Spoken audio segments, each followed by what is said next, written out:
Hello SSC 26 batch, কি অবস্থা সবার? কেমন আছো সবাই? আশা করি ভালো আছো। কিন্তু কেন জানি মনে হচ্ছে তোমরা ভালো নেই, কারণ তোমাদের স্বল্প সময়ে সিলেবাসের পরিমাণ অনেক বড়।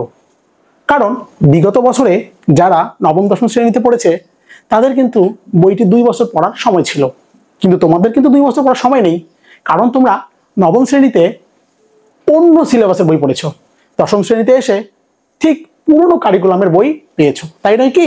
হ্যাঁ তাই।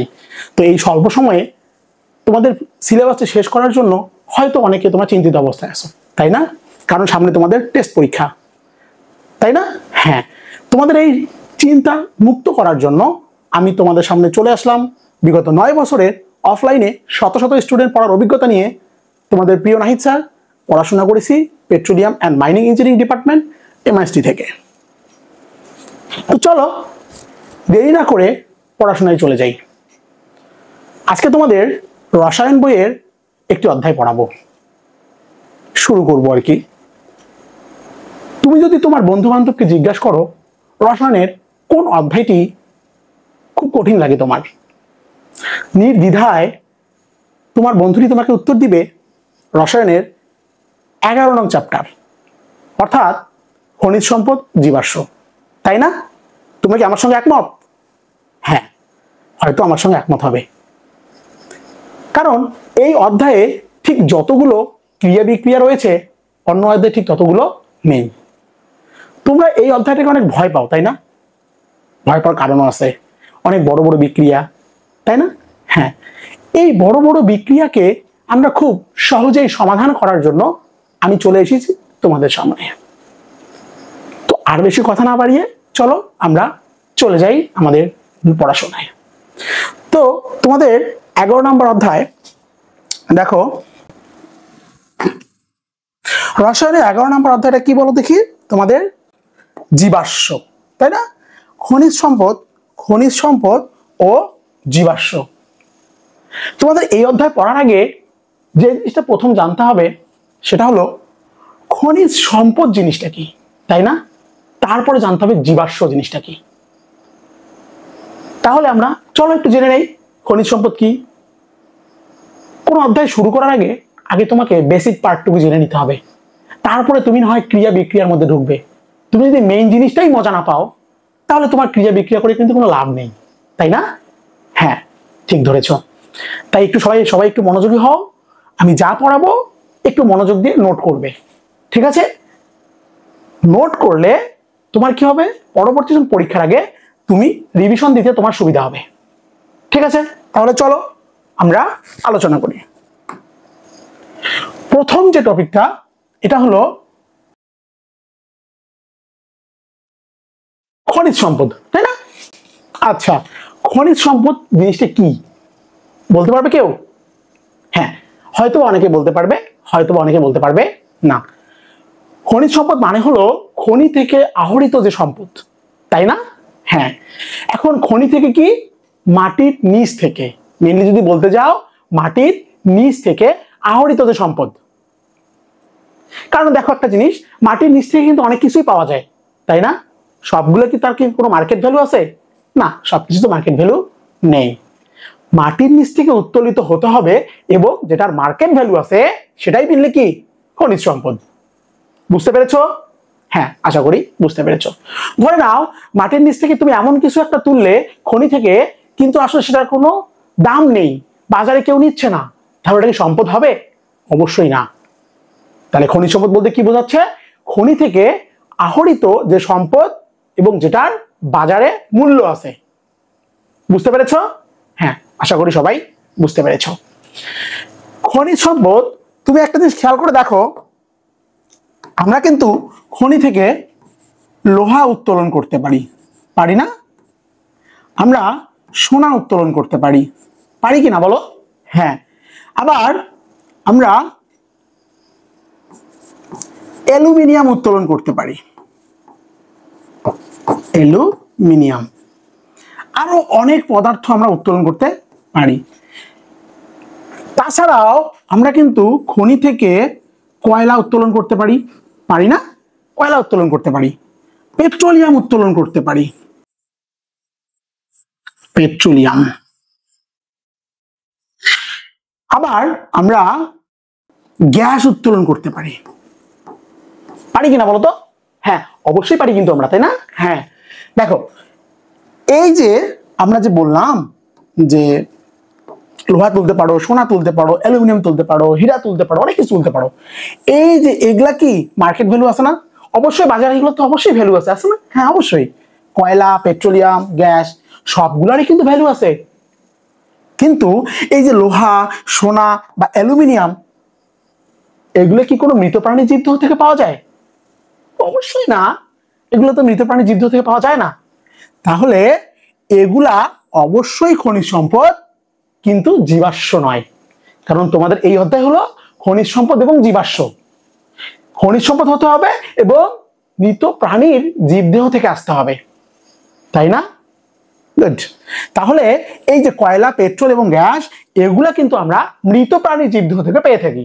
তাহলে আমাদের এই অধ্যায়ের টপিক হলো এই যে এই খনিজ সম্পদটা, এইটা কিন্তু না, এগুলা আমাদের এই অধ্যায়ে পড়াশোনা না। ঠিক আছে? তাহলে খনিজ সম্পদ বলতে সবগুলাকেই বোঝাচ্ছে, কিন্তু আমাদের এই অধ্যায়ের যে পড়াশোনা এটা হলো এই যে কয়লা, পেট্রোলিয়াম, গ্যাস এবং যেগুলো মৃত প্রাণীর জীবদেহ থেকে পাওয়া যায়। বুঝতে পারছো সবাই? হ্যাঁ সবাই নোট করে নাও। হ্যাঁ এগুলো কিন্তু এমসিকিউ আসতে পারে। ঠিক আছে? Okay fine. দেখো এরপর, হ্যাঁ এই তো চলে আসলো জীবাশ্ম কি, তাই না? খুবই একটা মজার জিনিস। জীবাশ্ম কি দেখো তো, কি লেখা আছে জীবাশ্ম কি? উদ্ভিদ ও প্রাণীর মৃতদেহের যে ধ্বংসাবশেষ মাটির নিচে পাওয়া যায় তাকে জীবাশ্ম বলা হয়। আচ্ছা হ্যাঁ, এখানে কিন্তু কথা বলছে, সেটা হলো ধ্বংসাবশেষ এবং মাটির নিচে পাওয়া যায়। পৃথিবীর বয়স কিন্তু প্রায় 450 কোটি বছর। আজকে যে তোমরা পৃথিবী দেখতেছো, এরকম কিন্তু পৃথিবী নয়। আগে কিন্তু এরকম ছিল না। আগে অনেক উত্তপ্ত ছিল, অনেক গরম ছিল, অনেক লাভা ছিল। কালের পর্যায়ক্রমে আস্তে আস্তে একটু ঠান্ডা হয়েছে। বিগত 500 থেকে 600 বছর পূর্বে পৃথিবীটা ছিল ঘন বন জঙ্গল। এই ঘন বন জঙ্গল পরবর্তীতে বিভিন্ন ধরনের জলোচ্ছ্বাস, ঘূর্ণিঝড় এবং প্রাকৃতিক বিপর্যয়ের কারণে এই যে গাছপালা এবং প্রাণী সবগুলো কি হয়েছে? মাটি চাপা হয়ে গেছে। যখন সবগুলা প্রাণী এবং উদ্ভিদ মারা গেছে, তো সবগুলো আস্তে আস্তে ওর উপর বালি চাপা, মাটি চাপা পড়তে পড়তে পড়তে পড়তে এক সময় মাটির নিচে চলে গেছে। তা মাটির নিচে যাওয়ার ফলে জীবাশ্মর সৃষ্টি হয়েছে। আমি তোমাদের বলি একটা জিনিস, দেখো এগুলো কিন্তু নোট করো সবাই, হ্যাঁ নোট করবে কিন্তু। দেখো আমি বলি, সেটা হলো জীবাশ্ম। জীবাশ্ম মানে কি জানো? জীব প্লাস আশ্ব। দেখো জীব প্লাস আশ্ব মানেটা কি? এই জীব মানে হলো জীবন্ত বস্তু, জীবন্ত প্রাণী অথবা বস্তু। জীবন্ত প্রাণী অথবা বস্তু। এই যে আশ্ব শব্দের অর্থ কি? আশ্ব শব্দের অর্থ হলো পাথর, বাকি শিলা, যাকে রক বলা হয়। হ্যাঁ এই শিলা জিনিসটা তোমরা হয়তোবা সমাজ বইয়ে বিগত সমাজ অথবা অষ্টম শ্রেণী তোমরা পড়েছো। আগ্নেয় শিলা, পাললিক শিলা এবং রূপান্তরিত শিলা পড়েছো কি তোমরা? মনে করে দেখো তো একটু, হয়তোবা মনে পড়বে তোমাদের, তাই না? হ্যাঁ কিন্তু আমাদের যে জীবাশ্ম যে শিলা থেকে আসবে সেটা হলো মেইনলি রূপান্তরিত শিলা। এক শিলা থেকে অন্য শিলাতে রূপান্তরিত হয়। তাহলে আমাদের মেইনলি শিলা কি? রূপান্তরিত শিলা। এখন কি রূপান্তরিত হয়? এই যে একটু আগে তোমাদের যে বললাম, উদ্ভিদ কি, উদ্ভিদ এবং প্রাণী সব মারা গিয়ে আস্তে আস্তে আস্তে আস্তে মাটির নিচে তাপ এবং চাপের কারণে মাটির অনেক গভীরে চলে গেছে। যাওয়ার পরে শিলা স্তরের সৃষ্টি হয়েছে। এই যে শিলা সৃষ্টির কারণে এই শিলা হলো, এই শিলার ফাঁকে ফাঁকে ফাঁকে ফাঁকে খনিজ তেল এবং গ্যাস এবং পেট্রোলিয়াম পদার্থ জমা হয়েছে। বোঝা গেছে আমার কথাটা? এগুলো নোট করো, ভালো করে নোট করো, এগুলো তোমাদের কাজে লাগবে। দেখো শিলা মেইনলি হলো কঠিন খনিজ পদার্থ দিয়ে তৈরি। এই যে শিলা মেনলি হলো খনিজ পদার্থ দিয়ে কঠিন পাথরকে মেনলি বোঝায়। কি বোঝায়? পাথর, যেগুলোর ফাঁকে ফাঁকে পেট্রোলিয়াম পদার্থ থাকে। আর আমরা কি করি, সেখানে মাটি ড্রিল করি, আমরা মাটি অনেক খনন করি, খনন করে এই শিলা স্তর থেকে আমরা কি করি, তেল এবং গ্যাস অথবা পেট্রোলিয়াম তুলে নিয়ে আসি। আমার কথা বুঝতে পেরেছো? হ্যাঁ, তাহলে জীবাশ্ম জিনিসটা কি আমরা মনে হয় বুঝতে পারলাম, তাই না? হ্যাঁ, তাহলে কি বোঝাচ্ছে? মৃতদেহের যে ধ্বংসাবশেষ মাটির নিচে পাওয়া যায় তাকেই মেনলি কি জীবাশ্ম বলা হয়। তুমি যদি আজকে মারা যাও,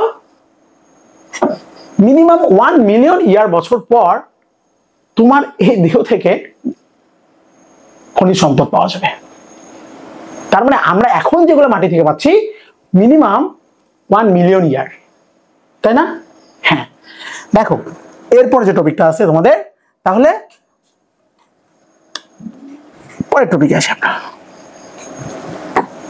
দেখো এই যে জীবাশ্ম থেকে আমরা কি কি পাই বলো দেখি। জীবাশ্ম থেকে আমরা কি কি পাই? জীবাশ্ম থেকে আমরা কিন্তু কয়লা পাই, পেট্রোলিয়াম এবং প্রাকৃতিক গ্যাস পাই, পাই না? হ্যাঁ, কয়লা এবং কি পাই আমরা? প্রাকৃতিক গ্যাস পাই। আচ্ছা, আমরা কি পাই? কয়লা এবং প্রাকৃতিক গ্যাস পাই, এবং পেট্রোলিয়াম তো অবশ্যই পাই, পাই না? হ্যাঁ, দেখো যে এইখানে যখন আমরা মাটির নিচ থেকে পেট্রোলিয়াম পদার্থগুলো তুলে নিয়ে আসি, তো তখন কি তার মধ্যে প্রাকৃতিক গ্যাস থাকে, এবং এই প্রাকৃতিক গ্যাসের তুমি একটা জিনিস খেয়াল করে দেখো যে মিথেন থাকে কত পার্সেন্ট? 80%। ইথেন থাকে কত পার্সেন্ট? 7%। প্রোপেন থাকে কত পার্সেন্ট? 6%। বিউটেন এবং আইসোবিউটেন দুটো কত থাকে?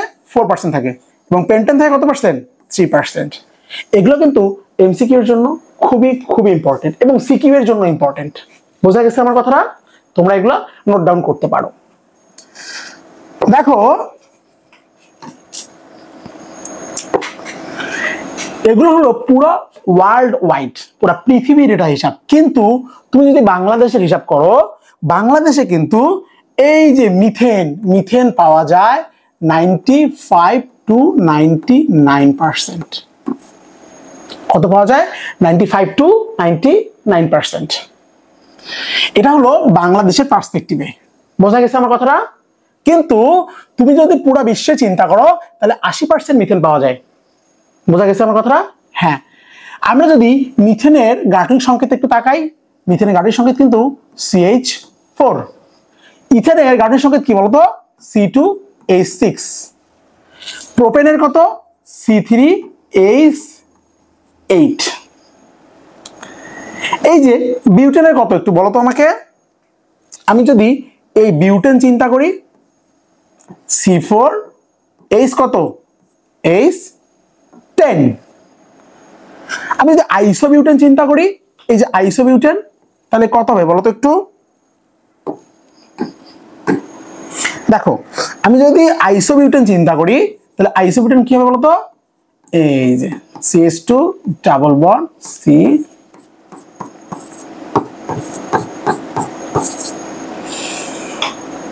হ্যাঁ, কি লিখলাম আমরা? এটা হলো আইসোবিউটেনের সংকেত। এবং আরেকটা কি আছে? পেন্টেন, তাই না? তাহলে এই যে C5H12। তোমরা যে গাঠনিক সংকেতগুলো দেখতেছো না, আমরা সামনে আসবো, এগুলো নিয়ে অনেক কথাবার্তা হবে। আপাতত এগুলো একটু জেনে নাও যে এটা মিথেন, এটা ইথেন, এটা প্রোপেন, এটা বিউটেন, এটা আইসোবিউটেন, এটা পেন্টেন। ঠিক আছে, এগুলো আপাতত জেনে নাও, সামনে আমরা এগুলো ডিটেইলস বর্ণনা করব। ঠিক আছে, ওকে ফাইন। আচ্ছা, তাহলে আমরা এরপর নেক্সট স্লাইডে চলে যাই। দেখো আমরা কিন্তু বলেছিলাম যে জীবাশ্ম থেকে কি কি পাওয়া যায়? কয়লা পাওয়া যায়, পেট্রোলিয়াম পাওয়া যায় এবং প্রাকৃতিক গ্যাস পাওয়া যায়, তাই না? আমরা কিন্তু এর আগের স্লাইডে প্রাকৃতিক গ্যাস সম্পর্কে পড়ে এসেছি, তাই না? হ্যাঁ, অবশ্যই পড়ে এসেছি। এবার পড়বো আমরা পেট্রোলিয়াম। পেট্রোলিয়াম জিনিসটা কি এটা আমরা একটু আলোচনা করব। দেখো পেট্রোলিয়াম কি বলছে ভাইয়া, একটু লক্ষ্য করো। পেট্রোলিয়াম মানে হলো প্রাকৃতিক ভাবে তৈরি তরল হাইড্রোকার্বনের মিশ্রণ, তাই না? এখন কথা হলো তরল হাইড্রোকার্বন কেন বোঝাচ্ছে? আমি কিন্তু বলেছিলাম জীবাশ্ম থেকে যখন কি পাওয়া যায়, কয়লা পাওয়া যায়, কয়লা কিন্তু কঠিন পদার্থ। আবার যখন প্রাকৃতিক gas methane, ethane, propane, butane, isobutane, pentane, এগুলো সবগুলো কিন্তু তরল পদার্থ, সরি গ্যাসীয় পদার্থ, তাই না? আচ্ছা, এখন আমরা কঠিন এবং গ্যাস পড়লাম, আমরা এবার তরল নিয়ে আলোচনা করব। তাহলে তরলের মিশ্রণটা কি? মেইনলি পেট্রোলিয়াম, তাই না? হ্যাঁ, যেমন আমি যদি বলি C6H14, এটা কি হেক্সেন না? হেক্সেন C7H কত 16, এটা হলো হেপটেন C8H18। এইটা কি বলতো একটু? এইটা হলো অক্টেন। এইটা দিয়ে উদাহরণ দিলে সবচেয়ে ভালো বুঝতে পারবে। তোমরা অক্টেন দশম শ্রেণীতে পড়ো, বিশেষ করে ছেলেরা দশম শ্রেণীতে পড়ো, অনেকে কিন্তু বাইক চালাও না? হ্যাঁ, অক্টেন খুব ভালো মতো চেনো না তোমরা? অবশ্যই চেনো। বাইক কিন্তু ইউজ করবে না, এই বয়সে বাইক চালানো উচিত না। দেখো, এইটা হলো কিন্তু অক্টেন। এটা কি? এটা হলো অক্টেন। বাইক নিয়ে একটা মজার ভিডিও আছে, মজার একটা ঘটনা আছে আমাকে নিয়ে, পরবর্তীতে শেয়ার করব জিনিসটা।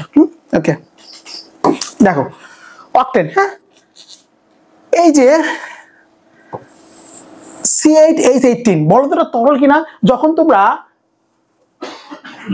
গ্যাস ফিলিং স্টেশনে যাও তখন কিন্তু তুমি কি পাও? তরল পদার্থ নাও না বাইকের মধ্যে। তার মানে তুমি সহজে বুঝতে পারতেছো এটা তরল, এটাও তরল, এটাও তরল। তার মানে হেক্সেন, হেপটেন, অক্টেন, ননেন, ডেকেন, এগুলো কিন্তু সব তরল পদার্থ।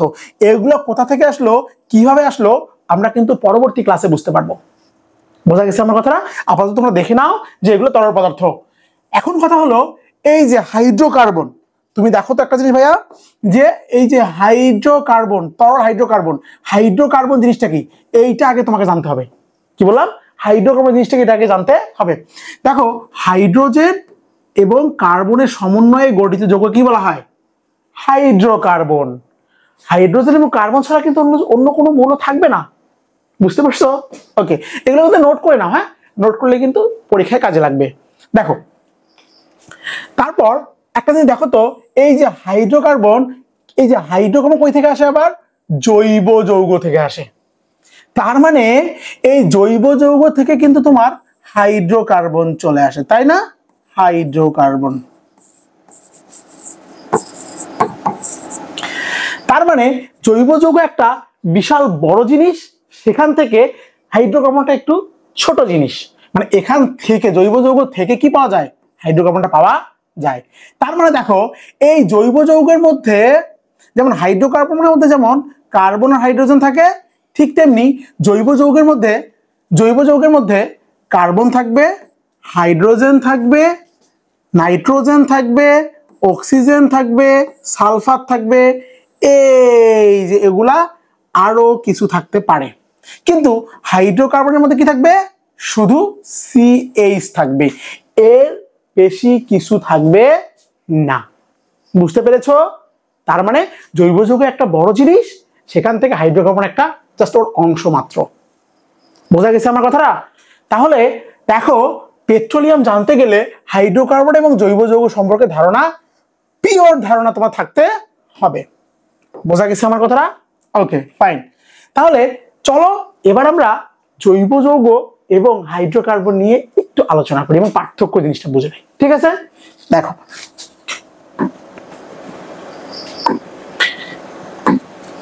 এই যে জৈব যৌগ ও হাইড্রোকার্বনের পার্থক্য, এইটা কিন্তু তোমাদের লাগবে, খুবই ইম্পর্টেন্ট একটা টপিক। ঠিক আছে? এই পার্থক্যটা তোমাদের সৃজনশীলের খ নাম্বারে আসতে পারে, জৈব যৌগ এবং হাইড্রোকার্বনের মধ্যে পার্থক্যটা। ঠিক আছে?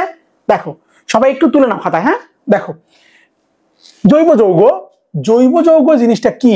জৈব যৌগ হলো কার্বনযুক্ত যৌগ, যেগুলো জীবজ উৎস থেকে মানে জীবাশ্ম থেকে পাওয়া যাবে, এবং যা কার্বন ও হাইড্রোজেন সমূহ অন্যান্য মৌলের সঙ্গে যুক্ত হয়, সেগুলো জৈব যৌগ। এই অন্যান্য মৌল আমি কিন্তু তোমাদের বলেছিলাম যে কার্বন হাইড্রোজেনের সঙ্গে কিন্তু নাইট্রোজেন আছে, সালফার আছে, অক্সিজেন আছে না? হ্যাঁ, এগুলা কিন্তু জৈব যৌগ। কি জৈব যৌগ? আরো অনেক কিছু থাকতে পারে। এখানে বলছে অন্যান্য মৌল বলতে কিন্তু এই যে বাকিগুলাকে বোঝায়, আরো আছে। হ্যাঁ, বোঝা গেছে? আর হাইড্রোকার্বন জিনিসটা কি? হাইড্রোকার্বন মানে হলো যেসব যৌগে শুধুমাত্র কার্বন এবং হাইড্রোজেন পরমাণু থাকে সেগুলোকে হাইড্রোকার্বন বলে। সেগুলোকে কি বলে? হাইড্রোকার্বন বলে। এই যে এখানে কিন্তু শুধু হাইড্রোজেন আর কার্বন আছে, এখানে কিন্তু অন্য কোনো কিছু নেই। জিনিসটা কিন্তু ভালো করে মনে রাখবা। যেমন আমি উদাহরণ যদি দেই যে মিথেন CH4, আমি যে বলি ইথেন C2H6, এই যে তারপরে বেনজিন C6H6, প্রোপেন C3H8। তুমি দেখো তো ভাইয়া এখানে কি কোথাও কি কার্বন হাইড্রোজেন ছাড়া কিছু আছে? অবশ্যই নেই, কার্বন হাইড্রোজেন ছাড়া কোনো কিছু নেই। কিন্তু তুমি জৈব যৌগের দিকে তাকাও তো একটু, জৈব যৌগের দিকে দেখো, তুমি যদি অ্যালকোহল চিন্তা করো, কার্বন হাইড্রোজেন, এই যে তোমার এখানে এক্সট্রা অক্সিজেন আছে, আছে না অক্সিজেন? হ্যাঁ অবশ্যই আছে। ঠিক তেমনি তুমি যে অ্যাসিড চিন্তা করো, এই যে অক্সিজেন আছে। তুমি যদি এখানে চিন্তা করো, এই যে অক্সিজেন আছে, নাইট্রোজেন আছে। দেখো তো NH2CO NH2, এটা কি ইউরিয়ার সংকেত না? এবং এটা অবশ্যই একটা জৈব যৌগ। কি যৌগ? জৈব যৌগ। দেখো এখানে কি নাইট্রোজেন আছে, অক্সিজেন আছে, তার মানে কার্বন হাইড্রোজেন ছাড়াও যে অন্য মৌল থাকতে পারে জৈব যৌগের মধ্যে, জিনিসটা কি বুঝতে পারছো? এইটা তোমার উদাহরণ সহ তোমাকে সংজ্ঞা সহ পার্থক্য অন্তত 2টা করে জানতে হবে। আমার কথাটা কি বোঝা গেছে? হ্যাঁ। দেখো তাহলে জৈব যৌগ এবং হাইড্রোকার্বন জিনিসটা পার্থক্য তোমরা খুব ভালো মতো করে জেনে নিবে। ক্লিয়ার? বোঝা গেছে? এবং খাতায় সুন্দর করে লিখবে। এটা কিন্তু পরীক্ষায় 100% আসবে পরীক্ষায়। ঠিক আছে? একটু খেয়াল রাখবে। Okay fine.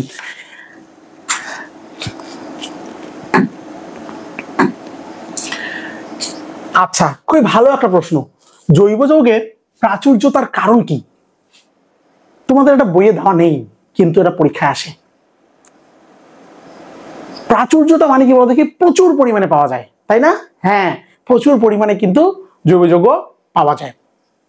এই জৈব যৌগ প্রাচুর্যতার কারণ হলো কিছু কারণ আছে, তার মধ্যে প্রথম যে কারণটা ক্যাটিনেশন ধর্ম। কি ধর্ম? ক্যাটিনেশন ধর্ম। এখন ক্যাটিনেশন ধর্মটা কি? আমি কিন্তু বলেছিলাম জৈব যৌগের মধ্যে কার্বন হাইড্রোজেন থাকবে, সাথে অন্য কোনো মৌল থাকতে পারে। তার মানে হাইড্রোকার্বনও কিন্তু এক ধরনের জৈব যৌগ, তাই না? হ্যাঁ। ক্যাটিনেশন ধর্মটা হলো, আমি যদি ক্যাটিনেশন ধর্মটা একটু আলোচনা করি, দেখো এই যে কার্বন, দেখো একটু কার্বন কিন্তু এই যে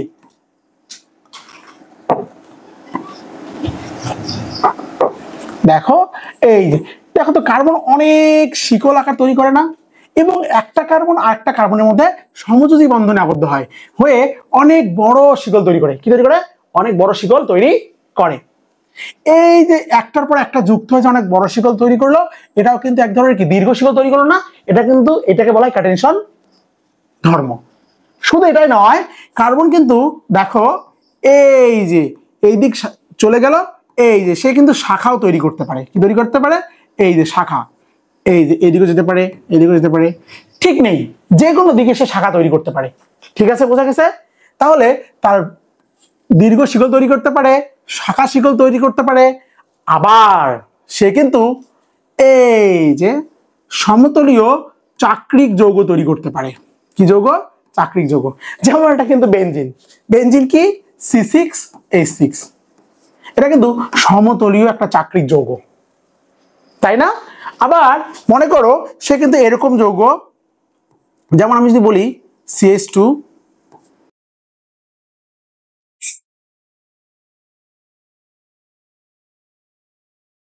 এই যে, তার মানে এটা হলো আমার, দেখো তো কি নাম এটা? সাইক্লোবিউটেন। এই জিনিসগুলো তোমার সামনে আসবে, এগুলো আমি তোমাদের সুন্দর করে বুঝিয়ে দিব। আপাতত তোমরা এটা খেয়াল করো, লক্ষ্য করো। হ্যাঁ দেখো, তাহলে এই যে সাইক্লো যৌগ তৈরি করলো চতুস্থলকীয়, এই মানে এই যে এটা হলো সাইক্লো যৌগ, এটা হলো কি একবারে বেনজিন। বেনজিন মানে কি? চক্রাকারে ঘুরতে থাকে। হ্যাঁ, সমতলীয় যৌগ। ঠিক আছে? তারপরে দেখো এর এর কি দীর্ঘ, মানে এটা কি শাখা, এবার একটা দীর্ঘ শিকল তৈরি করে না? এইটাই হলো তার ক্যাটিনেশন ধর্ম। ক্যাটিনেশন ধর্ম দেখো তো, এগুলোর কারণে কি বিভিন্ন বিভিন্ন ধরনের যৌগ তৈরি করে না? হ্যাঁ, এই জন্য জৈব যৌগের পৃথিবীতে অনেক পাওয়া যায়।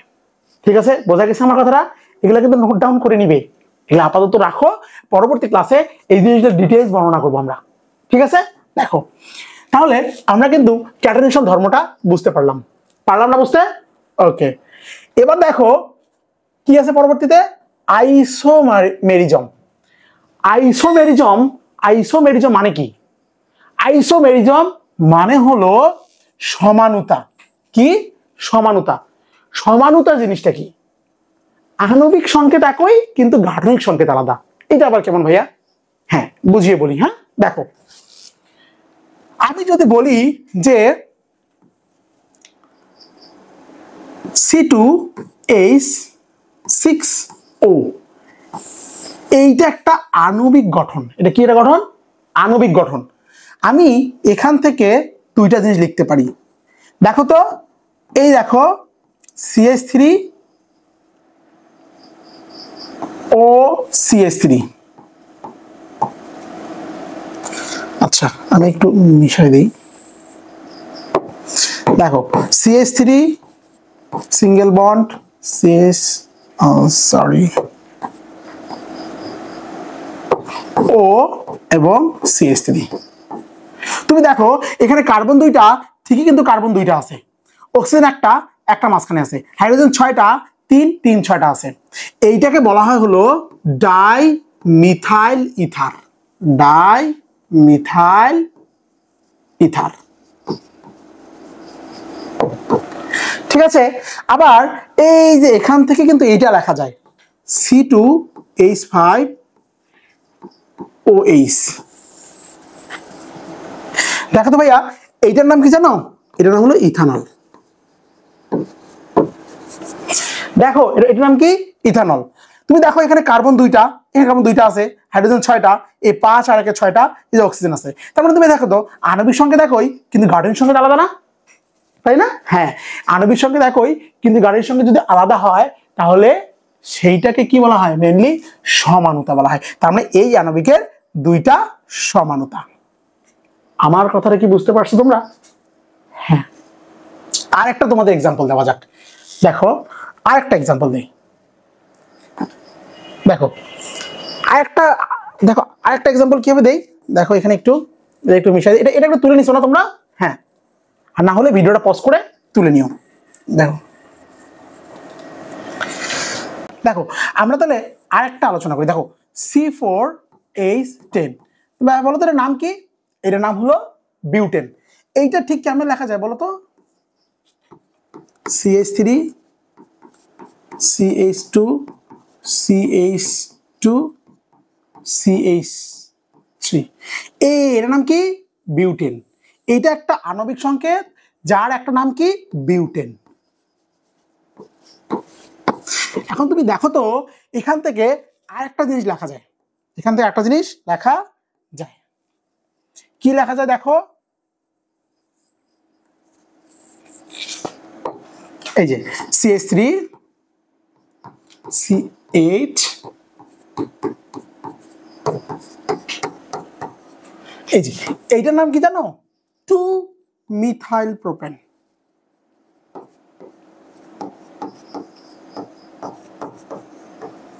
দেখো তো ভাইয়া, দেখো কার্বন 4টা না, দেখো 1 2 3 4, হাইড্রোজেন 10টা না, 3 3 6 7 8 9 আর একে 10। তার মানে দেখো তো আণবিক সংকেত একই কিন্তু গাঠনিক সংকেত আলাদা। আলাদা কি না বলো? তো যেহেতু আণবিক সংকেত একই কিন্তু গাঠনিক সংকেত আলাদা, সুতরাং কি এটা দুইটা সমাণু।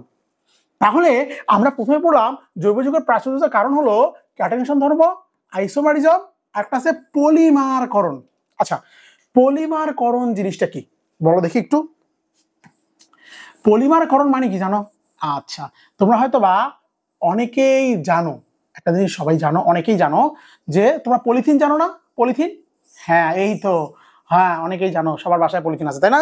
হ্যাঁ, যেমন হলো এই যে CH2 ডাবল বন্ড CH2, এইটা হলো ইথিন। এটা কি? ইথিন। এই ইথিন থেকে পলিথিন তৈরি হয়। কি তৈরি হয়? পলিথিন তৈরি হয়। এইটা হলো ইথিনের মনোমার। এখন দেখো এই যে CH সিঙ্গেল বন্ড CH, এই যে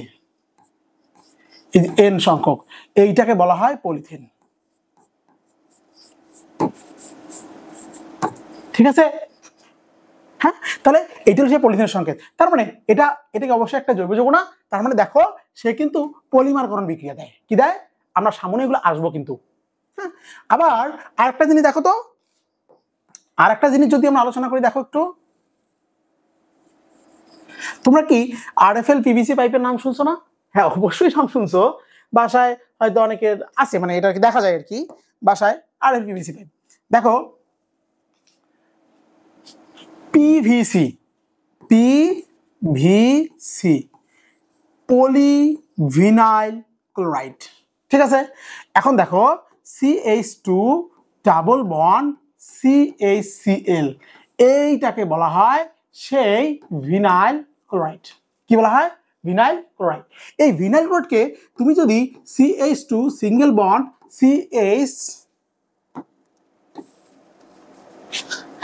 CH তুমি যদি Cl লেখো, আর এই দিক হাত দিয়ে তুমি যদি এখন N সংখ্যক দাও, তাহলে এইটা হয়ে গেল তোমার PVC। এটা তোমার কি? Polyvinyl chloride. বুঝতে পেরেছো? তাহলে দেখো তো, তাহলে এই যে পলিমার কোন বিক্রিয়া দিবে কিনা, এই বিক্রিয়াগুলো সামনে আমি আলোচনা করবো, বাট আপাতত যে এটা যে পলিমার, এটা কি বোঝা গেছে? পলিমার বৃহৎ অণু, ক্ষুদ্র থেকে ক্ষুদ্র ক্ষুদ্র অণু যুক্ত হয়ে বৃহৎ অণু গঠন করে। আমরা কি বুঝতে পারছি? হ্যাঁ। তাহলে জৈব যৌগের প্রাসঙ্গিকতার কারণ কি? এক নম্বর হলো ক্যাটায়নিশন ধর্ম প্রদর্শন করে, আইসোমারিজম দেয়, আর ওটা কি? পলিমার কোন বিক্রিয়া প্রদর্শন করে। বুঝতে পারছি না ভাইয়া? এই তিনটা খুব সুন্দর করে খাতায় নোট ডাউন করে রাখবে। ক্লিয়ার? ওটা কিন্তু খুব ইম্পর্টেন্ট একটা জিনিস। বোঝা গেছে আমার কথা? ওকে, ফাইন। আমরা নেক্সট টপিকে চলে যাই। যে এরপর পড়বো আমরা ক্রুড অয়েল। আচ্ছা বলতো, ক্রুড অয়েল জিনিসটা কি? মাটির ঠিক 5000 ফিট গভীরে, কত ফিট গভীরে? মাটির ঠিক 5000 ফিট গভীরে, আমরা 5000 ফিট গভীরে কিন্তু শিলা স্তর থেকে আমরা কিন্তু পেট্রোলিয়াম বা খনিজ পদার্থ তুলে থাকি, তাই না? আমরা যখন 5000 ফিট, মনে করো মাটির নিচে এইভাবে, এখানে মনে করো যে গ্যাস আছে, পানি আছে, হ্যাঁ, মানে উপরে আছে অয়েল আছে, নিচে হলো কি থাকে? পানি। তাহলে পানি নিচে থাকে, মাঝখানে গ্যাস, মানে মাঝখানে তরল পদার্থ থাকে, এবং তার উপরে থাকে হলো গ্যাস। যখন আমরা ড্রিল করি, বা মনে করো একটা ভূমি যখন এই যে করি, আমরা ড্রিল করি, এই দিক দিয়ে কি হয়? এই যে এখানে যে খনিটা আছে, এখান থেকে আস্তে আস্তে আস্তে করে তেল এবং গ্যাসগুলো উঠে আসে। যখন আমরা খনন করি, তখন কিন্তু এখান থেকে খনিজ পদার্থগুলা, তুমি গ্যাস বলো, পেট্রোল, ডিজেল, অকটেন, সবগুলো কিন্তু একসঙ্গে মিক্সড অবস্থায় উঠে আসে। এটা কি হলো? মিক্সড অবস্থায় উঠে আসলো, ঠিক আছে। তো এই যে মিক্সড অবস্থায় উঠে আসলো, এটাকে কিন্তু ক্রুড অয়েল বলা হয়। কি বলা হয়? ক্রুড অয়েল, মানে অপরিশোধিত তেল। দেখো এখানে কি বলছে, এখানে বলো তো, যে যে পেট্রোলিয়াম খনি থেকে সরাসরি পাওয়া যায় তাকে অপরিশোধিত তেল বলা হয়। এটা কিন্তু ব্যবহার উপযোগী নয়। কি নয়? ব্যবহার উপযোগী নয়। এই জন্য বলা হয় অপরিশোধিত তেল। বোঝা গেছে আমার কথাটা? এটা হলো অপরিশোধিত তেল। এখন এইটাকে কিন্তু কি করতে হয়? পরিশোধন করতে হয়। এই যে এই ক্রুড অয়েলের মধ্যে তোমার পেট্রোল থাকে, ডিজেল থাকে, অকটেন থাকে, ন্যাপথা থাকে, কেরোসিন থাকে, আরো অনেক ধরনের পদার্থ থাকে, যেগুলোকে আমরা আলাদাভাবে পৃথক করে ফেলি। পৃথক না করলে ব্যবহার বা ইউজেবল হবে না, ঠিক আছে। তাহলে আমরা ক্রুড অয়েল জিনিসটা বুঝতে পারলাম। এই যে আমরা যে মনে করো আমরা খনি থেকে ক্রুড অয়েলটা তুলে ফেললাম, তোলার পরে আমাদের কাজ কি? পৃথকীকরণ করা। আমরা সেই পৃথকীকরণ নিয়ে এখন একটু দেখব। ক্লিয়ার? ওকে। এই যে আমরা পৃথকীকরণ কিভাবে করব, এইটা আমাদের একটু জানতে হবে। পৃথকীকরণ আমরা কিভাবে করবো এটা জানতে হবে। পৃথকীকরণ করা হয় মেনলি আংশিক পাতন পদ্ধতিতে। দেখো এই যে আংশিক পাতন। আংশিক পাতন জিনিসটা কি? মেনলি কোনো পদার্থের স্ফুটনাঙ্কের উপর ভিত্তি করে যেটা আলাদা করা হয়, সেটাকে বলা হয় আংশিক পাতন পদ্ধতি। তুমি খনি থেকে যখন, বা খনির 5000 ফিট গভীর থেকে যখন তুমি ক্রুড অয়েল উত্তোলন করবা, উত্তোলন করার পর তুমি এই যে এটা একটা আসলে চেম্বার, একটা মানে এটা মেনলি একটা হলো কলাম, ডিস্টিলেশন কলাম। দেখো এই যে আংশিক পাতন পদ্ধতি, এই কলামের মধ্যে তোমার এখানে কি আছে বলতো? চুল্লি আছে। কি আছে এখানে? চুল্লি আছে। হ্যাঁ, দেখো এখানে মেনলি কি আছে? চুল্লি আছে। তুমি এই ক্রুড অয়েলটা যখন এই দিক দিয়ে তুমি চুল্লির মধ্যে প্রবেশ করাইলা, চুল্লির কিন্তু তাপমাত্রা অনেক। হ্যাঁ, যখনই প্রবেশ করাইলা, তখন তো ক্রুড অয়েলটা ধীরে ধীরে ধীরে ধীরে কি উত্তপ্ত হবে। হ্যাঁ, যখন এই তুমি দিবা তখন আস্তে আস্তে আস্তে আস্তে প্রথমে গ্যাস, এই যে তোমার ডিস্টিলেশন কলাম আছে, এই কলামটার উপরে তাপমাত্রা 20 ডিগ্রি সেন্টিগ্রেড। তুমি একটা জিনিস খেয়াল করে দেখো, এই যে পেট্রোলিয়াম গ্যাসের স্ফুটনাঙ্ক কিন্তু 0 থেকে 20 ডিগ্রি সেন্টিগ্রেড, তাই না? 0 থেকে 20 ডিগ্রি তাপমাত্রা। তো যখন ডিস্টিলেশন কলামের এই উপরের তাপমাত্রা 20 ডিগ্রি হয়, তখন এই দিকে এখান থেকে সে বাষ্প আকারে উড়ে এসে এই দিক দিয়ে আলাদা পাত্রের মধ্যে জমা হয়। বোঝা গেছে? দেখো, এরপর তোমার কি ক্রুড অয়েলের মধ্যে শুধু কি পেট্রোলিয়াম গ্যাস না, গ্যাসোলিন আছে, ন্যাপথা আছে, কেরোসিন আছে, ডিজেল আছে, লুব্রিকেটিং অয়েল আছে, মানে কি জ্বালানি তেল আছে, বিটুমিন আছে, আছে না? হ্যাঁ আছে। তো যখন দেখো সবগুলো, যখন ক্রুড অয়েলটা আস্তে আস্তে আস্তে আস্তে আরো বেশি উত্তপ্ত হয়, তখন এই যে গ্যাসোলিন এখানে যখন উত্তপ্ত হয় আস্তে আস্তে গ্যাস গ্যাস গ্যাস, কিন্তু এই যে এখানে এসে কিন্তু তাপমাত্রা আন্ডার 70, নিচে কিন্তু 80, 90, 100, 200, 300 এগুলো তো আছে, কিন্তু এখানে গ্যাসোলিন কিন্তু এই পর্যন্ত গ্যাস অবস্থা থাকবে। হ্যাঁ, গ্যাসোলিন কি থাকবে? এই পর্যন্ত কি অবস্থা থাকবে? গ্যাস অবস্থা থাকবে। তারপরে যখন একটু উপরে উঠবে, তখন কি হয়? স্ফুটনাঙ্ক একটু কমে যাবে না? 69 ডিগ্রি সেলসিয়াস তাপমাত্রা আসবে না? আসবে। তখন কিন্তু এটা কি তরল হবে, আর তরল হয়ে কি হয়? ভিতর দিয়ে একদম বের হয়ে চলে যাবে। বোঝা গেছে আমার কথাটা? কারণ এখানে তরল হলে বের হয়ে যাবে, আর তার আগে কিন্তু যতক্ষণ পর্যন্ত নিচে থাকবে তখন কিন্তু গ্যাস আকারে থাকবে। আমার কথাটা বোঝা গেছে? হ্যাঁ, আশা করি তোমরা বুঝতে পেরেছো। এবার যখন আরো বেশি উত্তপ্ত হবে, তখন এই যে ন্যাপথা কিন্তু এই পর্যন্ত কি থাকবে? গ্যাসীয় থাকবে, গ্যাস থাকবে। কিন্তু যখন এখানে চলে আসবে, সে কিন্তু তাপমাত্রা 119, 118, 117 আস্তে আস্তে কমতে থাকবে। ফলে এইখানে কিন্তু সে তরল হবে, তরল হয়ে এই দিক দিয়ে বের হয়ে চলে যাবে, তরল হয়ে আলাদা পাত্রের মধ্যে কি হবে? জমা হবে। বুঝতে পারতেছি আমরা? ওকে, দেখো এরপর কেরোসিন সেম প্রসেস। যখন তাপমাত্রা, ক্রুড অয়েলের তাপমাত্রা আরো বাড়বে, চুল্লিতে যখন তাপমাত্রা আরো বাড়বে, তখন কেরোসিনটা এই যে এখানে আসবে। কেরোসিন এই পর্যন্ত কি থাকবে? কেরোসিন স্ফুটনাঙ্ক 170 ডিগ্রি সেলসিয়াস তাপমাত্রা। তখন কি হবে? এই যে এখানে আসার পর কেরোসিনটা কি হবে? তরল হয়ে যাবে। তার আগে কিন্তু কেরোসিন গ্যাস ছিল, তখন আস্তে করে এই দিক থেকে বের হয়ে চলে যাবে। ঠিক তেমনি ডিজেল যখন ক্রুড অয়েলের তাপমাত্রা 270 হবে, তখন এই দিক থেকে তরল আকারে বের হয়ে চলে যাবে। আর যখন লুব্রিকেটিং অয়েলের তাপমাত্রা 340, এখান পর্যন্ত 340, যখন 339 হবে, তখন সে তরল হওয়া শুরু হবে, তখন এই দিক দিয়ে আস্তে করে বের হয়ে চলে যাবে। তাহলে ভাইয়া দেখো তো, সবগুলো কি আস্তে আস্তে আস্তে আস্তে আস্তে কি পৃথক হচ্ছে না? হ্যাঁ, এটা হলো সেই আংশিক পাতন পদ্ধতি। এই পদ্ধতি কি হয়? পৃথক করা হয়। তোমরা তোমাদের বইয়ের এই ডিস্টিলেশন ক্রমের পরের যে পেজটাতে তোমরা দেখবে, এই যে পেট্রোলিয়াম দেওয়া আছে, দেখবা এর স্ফুটনাঙ্ক 0 থেকে 20 এবং কার্বন সংখ্যা 1 থেকে 4। দেখবা ভালো করে, কার্বন সংখ্যা কত? 1 থেকে 4। এবং এখানে আরেকটা জিনিস, এলপিজি, লিকুইফাইড পেট্রোলিয়াম গ্যাস, এটা কিন্তু এমসিকিউর জন্য আসতে পারে। এবং এটা প্রকৃতিতে শতকরা 2% পাওয়া যায়। কত পার্সেন্ট পাওয়া যায়? পেট্রোলিয়াম, ক্রুড অয়েলের মধ্যে পেট্রোলিয়াম গ্যাস 2% পাওয়া যায়। পেট্রোলের মধ্যে দেখো, পেট্রোলের স্ফুটনাঙ্ক কত? 21 থেকে 70 ডিগ্রি সেলসিয়াস তাপমাত্রা, এবং শতকরা 5% পাওয়া যায়, এবং এর কার্বন সংখ্যা 5 থেকে 10, আর একে গ্যাসোলিন বলা হয়। সো আমি যতটুকু দেখাই দিচ্ছি এতটুকু এখান থেকে পড়লেই হবে, আর এক্সট্রা কিছু লাগবে না। তারপর দেখো ন্যাপথা কত? স্ফুটনাঙ্ক কত? 71 থেকে 120 ডিগ্রি সেলসিয়াস তাপমাত্রা। এই অংশে কার্বন সংখ্যা 7 থেকে 14। আচ্ছা, কার্বন সংখ্যা 7 থেকে 14 কি? 7 মানে কি বলতো? হেপটেন। 8 মানে কি? অকটেন। 9 মানে ননেন। 10 মানে কি? ডেকেন। 11 মানে কি বলতো? আনডেকেন। 12 মানে ডোডেকেন। 13 মানে ট্রাইডেকেন। 4 মানে টেট্রাডেকেন। এই সেই 7 থেকে 14 পর্যন্ত এখানে বুঝা যাচ্ছে। এগুলো সামনে আলোচনা করবো। আপাতত তোমরা দেখো শতকরা কত ভাগ? 10 ভাগ পাওয়া যায়, এবং এটা মেনলি পেট্রোকেমিক্যাল শিল্পে ব্যবহার করা হয়। তাহলে স্ফুটনাঙ্কটা লাগবে তোমার, শতকরা কতটুকু পাওয়া যায় এবং কত থেকে কত কার্বন, এইটা আমাদের লাগবে কিন্তু এখানে। হ্যাঁ, ঠিক আছে ভাইরা, লিখে নাও তোমরা। দেখো তারপরে আছে কি? কেরোসিনের স্ফুটনাঙ্ক কত? 121 থেকে 70 ডিগ্রি সেলসিয়াস তাপমাত্রা, এবং কার্বন সংখ্যা 11 থেকে 16, শতকরা 13 ভাগ পাওয়া যায়। কত পাওয়া যায়? শতকরা 13 ভাগ পাওয়া যায়। তারপরে দেখো আরেকটা জিনিস, জেট ইঞ্জিনের জ্বালানি হিসেবে ব্যবহার করা হয়। কি ব্যবহার করা হয়? জেট ইঞ্জিনে জ্বালানি হিসেবে ব্যবহার করা হয়। দেখো ডিজেল কি বলছে? এই অংশে স্ফুটনাঙ্ক 171 থেকে 270 ডিগ্রি তাপমাত্রা। দেখো কার্বন সংখ্যা 17 থেকে কত? 20, এবং যানবাহনের জ্বালানি হিসেবে ব্যবহার করা হয়, এবং পিচ্ছিলকারক পদার্থ কি জানো?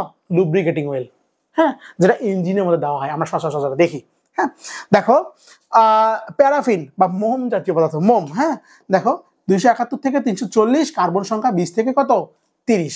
এই প্যারাফিন, মোম, টয়লেট্রিজ এবং ভ্যাসলিন যদি ব্যবহার করা হয়। ফ্যাসিলিটি তোমাদের বোঝোই। দেখো পিচ, দেখো স্ফুটনাঙ্ক কত 340 ডিগ্রি সেলসিয়াস তাপমাত্রা। আমরা পিচ দেখি না রাস্তার মধ্যে? হ্যাঁ, রাস্তার মধ্যে কি আমরা দেখি? আমরা কিন্তু পিচ দেখি, কিন্তু সেই পিচ হলো এই যে ক্রুড অয়েল থেকে পাওয়া যায়। আমরা কি বুঝতে পারছি? তাহলে আমরা মাটির নিচ থেকে সুন্দর করে ক্রুড অয়েলটা তুললাম, তোলার পর আমরা যদি পৃথকীকরণ জিনিসটা নাই করতে পারি, তাহলে ওই ক্রুড অয়েলের কিন্তু কোনো ডিমান্ড নাই, কোনো ভ্যালু নাই। তাই আমাদের আংশিক পাতন পদ্ধতিতে কি করা হয়? আলাদা করা হয়। আমরা কি বুঝতে পারছি বিষয়টা? হ্যাঁ, তাহলে আমরা এই মানে এইটা কি আমাদের আংশিক পাতন পদ্ধতি। তোমাদের পরীক্ষা খুব ইম্পর্টেন্ট হলো এই যে তোমাদের এই যে এই gas, petrol, naphtha, kerosene, diesel, paraffin এবং পিচ, এগুলার যে কার্বন সংখ্যা, স্ফুটনাঙ্ক, শতকরা কতটুকু পাওয়া যায়, এই জিনিসগুলো খুবই ইম্পর্টেন্ট। আমরা কি বুঝতে পারছি ভাইরা? এগুলো কিন্তু সবকিছু নোট করে নিবা। এগুলো কিন্তু আসলে কি বেসিক জিনিসপত্র। এই অধ্যায়ের মেইন জিনিস কিন্তু এখন আমরা শুরু করিনি। এর পরের ক্লাসে আমরা শুরু করব হাইড্রোকার্বন দিয়ে এবং তার প্রকারভেদ দিয়ে। বোঝা গেছে আমার কথাটা? আচ্ছা, ঠিক আছে, আজকের মতো আল্লাহ হাফেজ, আসসালামু আলাইকুম।